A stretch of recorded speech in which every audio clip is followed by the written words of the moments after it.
There is a kind of exhaustion that comes from doing too much. It comes from being too agreeable, from always sensing what others need, from adjusting yourself to keep things smooth, from saying yes when something inside you quietly says no. And if you've ever wondered why you feel tired around people, why resentment creeps in even when you're doing the right thing, why you struggle to know what you actually want, it may not be because you're weak or broken or lacking confidence.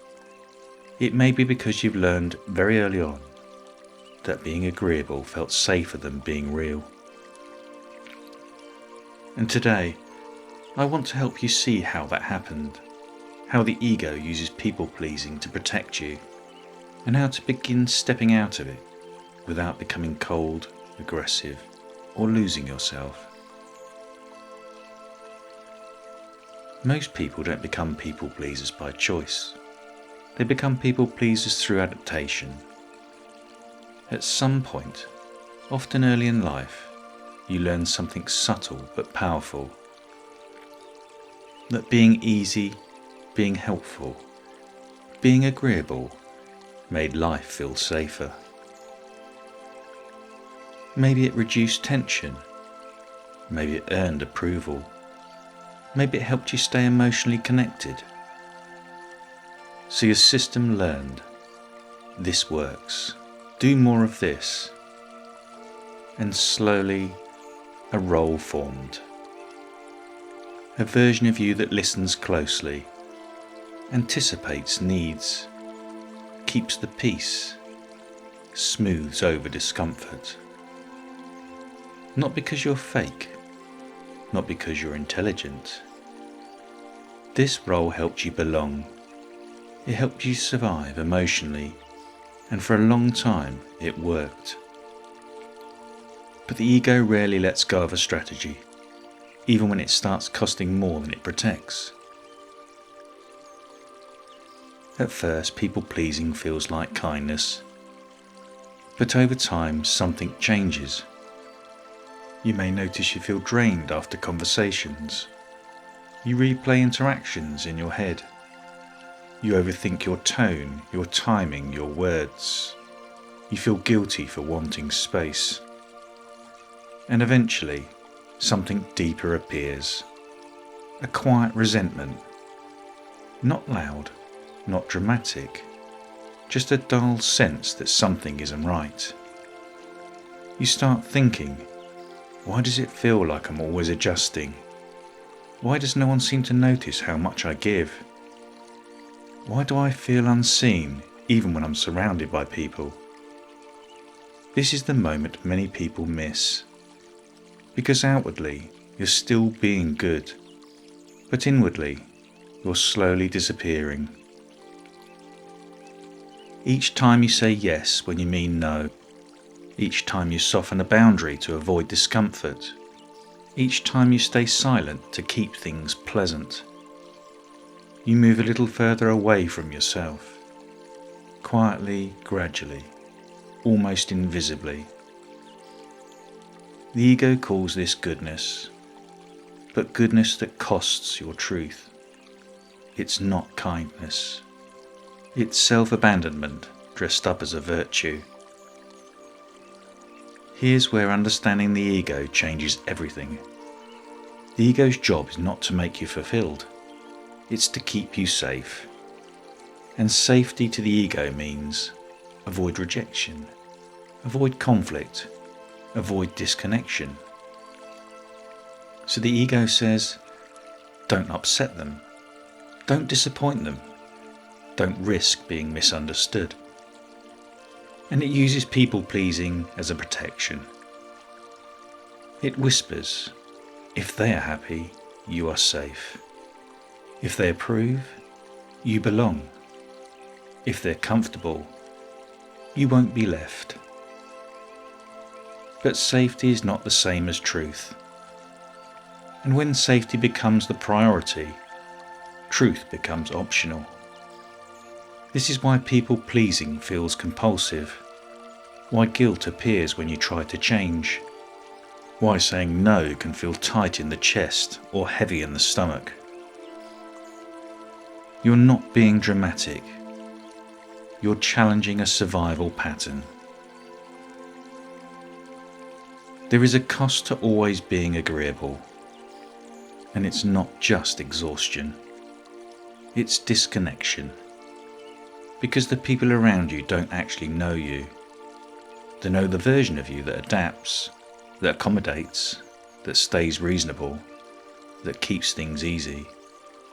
But the parts of you that feel irritated, that want space, that disagree, that have limits, those parts stay hidden. And you cannot be deeply loved if who you are is never fully present. This is why people-pleasing often leads to feeling unseen. Not because others are careless, but because you've trained them to relate to your role, not your truth.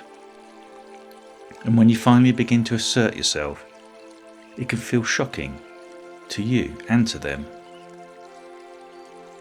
Not because you're being harsh, but because honesty feels loud in a space that's grown used to your silence. If you've ever tried to stop people-pleasing, you may have noticed what appears immediately: guilt. A heavy, uncomfortable sensation that says, you're being selfish, you're being unkind, you're doing something wrong. But guilt doesn't always mean you've crossed a moral line. Sometimes guilt is simply the ego losing control. You're stepping outside of a familiar role, and the ego interprets unfamiliar as danger. This guilt is not proof of what you're doing. It's proof that something old is loosening. Think of it as a withdrawal from approval, uncomfortable but clarifying.